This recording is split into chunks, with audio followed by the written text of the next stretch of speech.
Salam sejahtera, terima kasih karena bersama dengan saya di Nazilin Unity Channel. Ini keputusan terkini siasatan berkait dengan Ismail Sabri Yaakob berkait dengan rasuah. Akhirnya SPRM umum keputusan terkini yang mengejutkan kita semua. SPRM sekali lagi panggil Ismail Sabri hari ini, Kamis. Laporan ini pada 22 April 2025. Bekas Perdana Menteri Datuk Seri Ismail Sabri Yaakob akan dipanggil semula oleh Suruhanjaya Pencegahan Rasuah Malaysia SPRM pada Khamis ini, yaitu hari ini. Ketua Pesuruhjaya SPRM Tan Sri Azam Baki berkata, bekas Perdana Menteri itu dipanggil semula untuk meneruskan rakaman percakapan.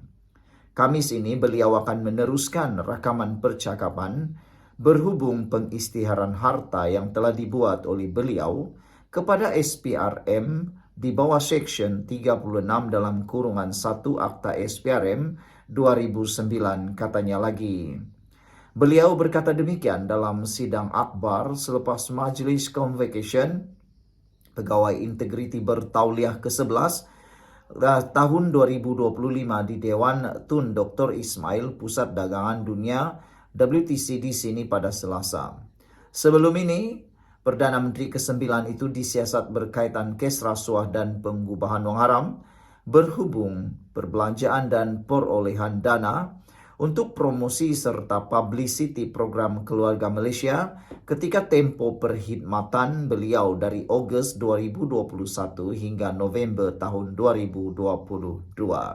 Saudara-saudara sekalian, ini satu lagi pendedahan yang paling mengejutkan kita semua. Apabila kita sangka SPRM sudah selesai di dalam merakam dan menyiasat kes Ismail Sabri Yaakob, tetapi dengan pengumuman terkini ini, nampaknya bakal akan ada pendedahan demi pendedahan yang menarik yang pasti akan diperoleh oleh SPRM. Dan yang menariknya, Ismail Sabri Yaakob sudah dipanggil berkali-kali menghadap SPRM.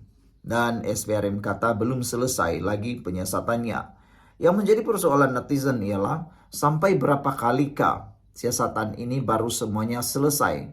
Padahal kata mereka siasatan itu sepatutnya cepat dibuat. Tapi adakah kes ini terlalu rumit sehingga kan SPRM perlu mengambil masa yang begitu panjang untuk meneruskan siasatan? Adakah siasatan ini terlalu rumit? Dan adakah modus operandinya terlalu rumit untuk dirungkai oleh SPRM? Atau adakah sebenarnya Ismail Sabri Yaakob mungkin hanya difitnah atau tiada kaitan langsung dengan kes tersebut? Saudara, yang menjadi persoalan kita itu semua. Sebelum kita berpisah, jangan lupa tinggalkan komen Anda, tekan butang subscribe. Kita jumpa lagi. Bye-bye. Salam sejahtera, terima kasih karena bersama dengan saya di Nazilin Unity Channel. Kata netizen, hampir-hampir lagi Pesuruhjaya PAS akan kalah saman. Bermakna dengan pengakuan ini, beliau mengaku bahawa beliau memfitnah seorang ahli parlimen daripada Pulau Pinang, iaitu Raya. Ini apabila Pesuruhjaya PAS Pulau Pinang memohon maaf pada Raya di mahkamah. Pesuruhjaya PAS Pulau Pinang Muhammad Fauzi Yusof membuat permohonan maaf di mahkamah kepada RSN Raya berhubung kenyataannya pada tahun 2023 yang mendakwa ahli parlimen Jelutung itu menyatakan DAP boleh bertahan tanpa sokongan pengundi Melayu dan India. Fauzi mengakui kenyataan tersebut adalah berasaskan maklumat yang diperolehnya daripada beberapa individu susulan kejadian kebakaran di Solok, Sungai Pinang pada 6 Jun 2023. Kata beliau dalam pengakuan itu, beliau mengaku melakukan kesilapan dengan bergantung pada maklumat lisan yang tidak disahkan daripada individu yang sedang emosi pada masa itu. Pengakuannya mengatakan, saya gagal mengesahkan fakta dengan penduduk atau orang awam yang membawa kepada kefahaman yang tidak tepat tentang kejadian itu, katanya. Menurut Fauzi, permohonan maaf itu dibuat bagi menyelesaikan isu tersebut secara muktamad agar semua pihak dapat menumpukan perhatian kepada perkara lebih penting, seperti pembangunan negara dan kebajikan rakyat khususnya di Pulau Pinang. Untuk mengelakkan perkara ini berlarutan, saya memohon maaf secara ikhlas dan tanpa syarat kepada Planatif. Saya juga menarik balik sepenuhnya kenyataan yang dibuat, katanya lagi.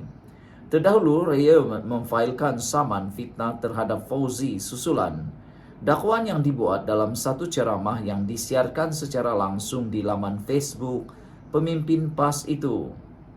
Dalam ceramah itu, Fauzi mendakwa Raya marah kerana mangsa kebakaran di Solok Sungai Panjang dizerahi terlebih dahulu oleh wakil PAS dan kemudiannya menuduh Raya menyatakan bahawa DAP boleh terus maju tanpa sokongan pengundi Melayu dan India.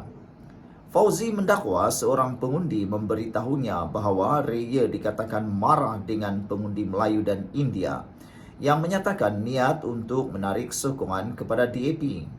Ketika mengulas permohonan maaf itu, Raya berkata dia gembira kerana kebenaran akhirnya terbukti. Saya sangat gembira kerana telah terbukti di mahkamah bahawa saya tidak pernah diskriminasi terhadap sesiapa dalam kerja politik saya.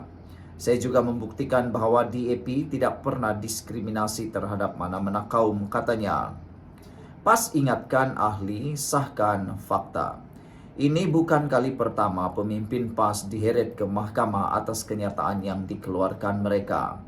Antaranya pada Disember tahun lalu, Mahkamah Tinggi Pulau Pinang memutuskan bahawa ahli Parlimen PAS, Kepala Batas Siti Mastura Muhammad, bersalah melakukan fitnah terhadap pemimpin DAP.